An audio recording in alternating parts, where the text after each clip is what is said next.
മന്ത്രി P C George ഇന്ന് വീണ്ടും കൊല്ലം നിലമേൽ ഗവർണറിനെതിരെ SFI കരിങ്കൊടി കാണിക്കുന്നു.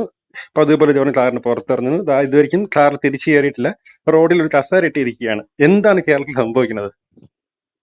അതായത് ഇതിനകത്തൊരു സംഭവം എന്താണെന്ന് വെച്ചാൽ, കേരളം ഇതുപോലെ നശിച്ച നാറാണക്കല്ല് പിടിച്ചത് മാത്രമല്ല, ശമ്പളം കൊടുക്കാൻ കാശില്ലാതായി, സാമൂഹ്യ പെൻഷൻ കൊടുക്കാതെ ആത്മഹത്യ നടക്കുന്നു, കർഷക ആത്മഹത്യ നടക്കുന്നു. അതായത് ഇതിപ്പോ ഒരു ഗതികെട്ട ഒരു രാഷ്ട്രീയ സാഹചര്യം കേരളത്തിൽ ഇന്ന് വരെ ഉണ്ടായിട്ടില്ല, ഇനി ഉണ്ടാവുമെന്നും പ്രതീക്ഷിക്കുന്നില്ല. ആ ഒരു പ്രശ്നത്തെ വിഷയം തിരിച്ചുവിടാൻ പിണറായി വിജയനും കമ്മ്യൂണിസ്റ്റ് പാർട്ടിയും കണ്ടിരിക്കുന്ന മാർഗം ഗവർണറെ അറ്റാക്ക് ചെയ്യുക. സ്വാഭാവിക ഗവർണറെ അറ്റാക്ക് ചെയ്താൽ അദ്ദേഹം പിടികളെന്ന് ചിലപ്പോൾ നമുക്കറിയാം, അദ്ദേഹം പൊതുപ്രവർത്തകനായിരുന്നില്ല, അദ്ദേഹം വീട്ടിലേക്ക് പോവുക. അപ്പം ഒരു കാര്യമില്ലാതെ അന്നേരം വണ്ടി കയറി കയറ്റി വണ്ടി കയറി കമ്പിക്കടിക്കുക, അത് മാത്രമോ അതിനും അപ്പുറത്തുള്ള പൂക്കൃത്തരമല്ലേ? ഒരു കാര്യമില്ലാതെ അദ്ദേഹത്തിന്റെ കരികളായിട്ട് വണ്ടിക്ക് മുകളിൽ ചാടിക്കയറുക, ഇത് വളരെ മോശം പാടില്ല, ഇത് ചെയ്യാൻ പാടില്ല. അപ്പം അങ്ങനെ ഇറങ്ങി റോഡിലിരിക്കുക. ഇപ്പം എത്ര ഗതികേടായിരുന്നു ആലോചിച്ച്.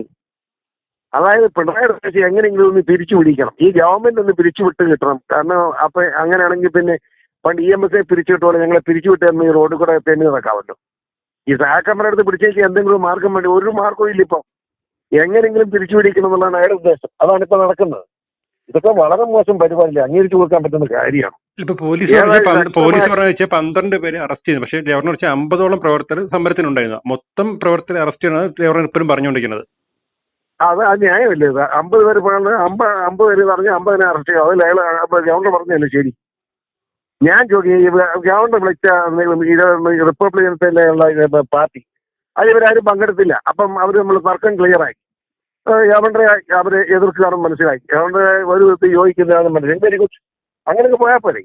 അതിന് പേര് അങ്ങനെ തടയാൻ പോകുന്ന കാര്യം കുട്ടിക്കുറങ്ങന്മാരെ ചൂട് കോരിക്കുന്ന പരിപാടി ശരിയാണോ? ഇവ എവിടെ ചേർക്കാൻ 10-25 ചെറുപ്പക്കാർ പിള്ളേരെ കിട്ടാ, പിള്ളേരെ കുറയ്ക്ക് കൊടുക്കുക ഇന്ത്യകള്. ഇതാണ് കമ്മ്യൂണിസം. ഈ കമ്മ്യൂണിസം ഞാൻ മനസ്സിലാക്കിയിട്ടില്ല, വളരെ മോശമാണ്. ഞാൻ ഇടപെടാണ്. ഇപ്പൊ പുറത്തുവരുന്ന വാർത്ത, കേന്ദ്ര ആഭ്യന്തര സെക്രട്ടറിയോട് ഗവർണർ പരാതിപ്പെട്ടിട്ടുണ്ട്. അത് സ്വാഭാവികമല്ലേ? ഒരു ഗവർണറെ ആക്രമിച്ചു കഴിഞ്ഞാൽ ഗവർണറുടെ പരാതി ആഭ്യന്തരമന്ത്രിക്ക് മാത്രമല്ല, പ്രധാനമന്ത്രിക്ക് ചെല്ലില്ലേ? അത് ഗവൺമെന്റ് ഇത് ഒരു ജനാധിപത്യ രാജ്യമല്ലേ? സംവിധാനം നിലനിൽക്കുന്ന ഒരു വലിയ ജനാധിപത്യ രാഷ്ട്രമാണ് ഇത്. ആ രാഷ്ട്രതീനം വൃത്തിയുടെ പാടില്ല, പാടില്ല, പറ്റിയല്ല. ഗവർണർ 1-ാം പൗരനാണ്. അങ്ങനെ പിടിച്ച് ആക്രമിക്കാന്ന് പറഞ്ഞാൽ വളരെ മോശം പരിപാടിയാണ്. ഇത് CPM പിണറായി ത്യാഗിക്കുന്ന ഏറ്റവും മര്യാദകെട്ട ഇടപാടാണെന്ന് പറയാതിരിക്കാൻ ഒരു മാർഗവും ഇല്ല.